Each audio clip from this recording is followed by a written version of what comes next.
If you're anything like me, you love rotisserie. But making rotisserie at home comes at one big challenge. You have to have a special tool that spins in the oven or on the grill that is made for that oven. Or you have to have a special oven or grill. Well, I found a pretty cool tool called the Roto-Q 360. This product claims to allow you to make rotisserie in your normal oven or barbecue without any fancy tools. Well, other than itself.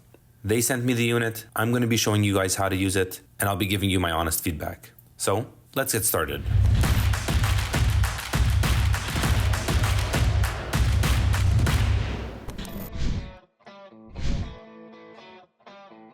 First, we start with the unboxing. The Roto-Q 360 comes with quite a few different things. We have a box, another box, a carrying case, a mesh carrying case, and the unit itself. So, what comes in the box itself? You got a silicone cooking mat, an instruction manual, always a good thing. And here's a little visual of what the unit looks like and how to set it up, where you just pop it up, lock it into place, and then add the skewer or the turning or the basket into place. You twist the knob to get it started and you go. Let's review everything that comes in the box. You got the unit that stands up, a drip tray, different types of rotisserie baskets with skewers, the mechanism itself, the turning knob, 3-pronged skewer, some attachments as well for skewers, the grill grates and basket, the manual, the bag, the silicone cooking mat, and that's it. Without further ado, let's get starting by setting it up. The instructions say that first things first, you take your unit and open it up just like that. Then you take in the legs to lock in the walls. Perfect. Now you get the mechanism. See how it has 3 little prongs? 3 little prongs, there we go. And you put them in the 3 little holes and they'll sit there comfortably. Okay, so one thing I noticed, the mechanism is a little bit heavier, so it does pull it back, so you may need to adjust the little clamps or legs again. And this is my favorite type of rotisserie for wings. You put it in place, and get the turning knob in. Now the instructions say 40 turns equals about 1 hour of rotisserie turning. So go ahead and turn it 40 times. And as you can see, you pull that little lever and it starts to turn. So far, I'm pretty impressed. I'm quite excited to test this thing out. So what am I making today? First, I'm going to be grilling up some pineapple over charcoal. We're going to cut off all the peel, all those little bits. Then we're going to get that 3-pronged skewer because the 1 prong will never work. Get it all the way down. Oh, forgot the little piece that holds it on the edge. Okay, so let's put it back. We put the holder on this side as well, so it holds it in place. And that's ready to go. Now we set up our unit again, open it up, twist it, turn the knob to get it nice and primed, get it into place, and give it a little test just to show you guys how that works. And you can see it moving nice and slow. So as it continues to cook, or as the heat is on full, it's going to keep on cooking. Let's get started.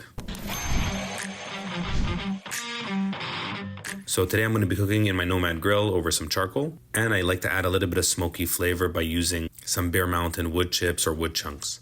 I'm going to light that tumbleweed, get it over the charcoals, and let it rip. That's going to be ready in about 10 to 15 minutes. You can take a look at that blazing fire. That's exactly what we're looking for. Something about that flame is just so relaxing. Now when the charcoals are ready, let's get the grate off and pour those coals right out. Stunning. Get the grates back on, give it a couple minutes just to heat up the grate, and then we get the unit right over the hottest part of the grate. I'm gonna give it a little twist so that the mechanism is not over any charcoals directly, but I don't think it matters because you can go into the oven direct. Now, we just let it go. I would say for at least an hour so that the heat can start to cook off and caramelize some of those sugars in the pineapple. Now, if you'd never had roasted pineapple, trust me, it was a surprise for me too. It is quite delicious and a really nice treat with anything you're having for dinner.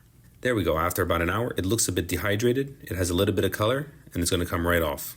I'm going to get it onto a plate and I slice the pieces one at a time and I can put it back onto the rotisserie so that it keeps on caramelizing. By the way, if you're liking this video, give it a big thumbs up. Let me know what you think in the comments section. And check out in the description section, I'll leave a link for everything I'm using in this video. The Bear Mountain chips, you guys can get 20% off using our Impossibly Kosher 20 code, the unit itself, the Roto-Q 360, and everything else I'm using. Now let's give the pineapple a quick taste. Now I know what you're thinking. Grilled pineapple? What the heck are you doing? First time I tasted this was at a Brazilian restaurant. It didn't look so appetizing, but then when I tasted it, it was phenomenal. Basically, the rotisserie and the heat caramelizes the sugars in the pineapple, which makes it sweet and actually quite delicious. It loses its tanginess, and even when it's hot, it's quite nice. So let's give it a taste.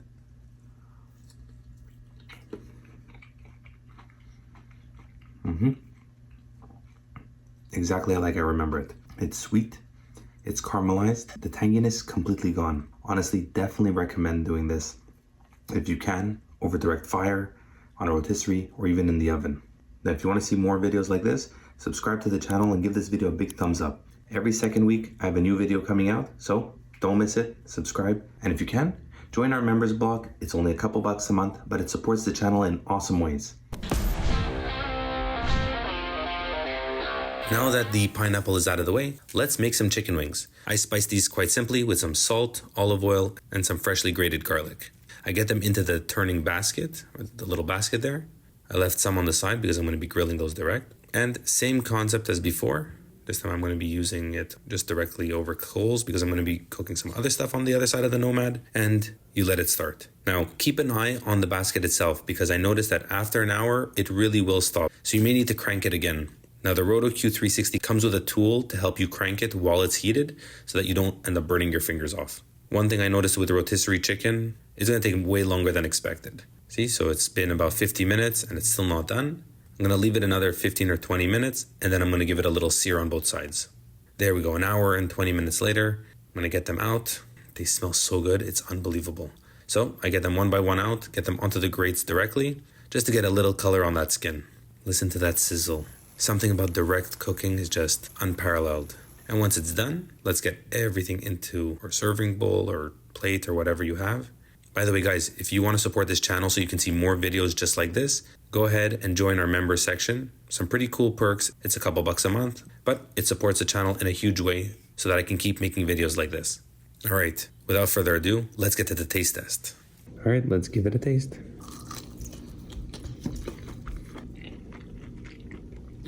Has a kiss of smoke, well salted.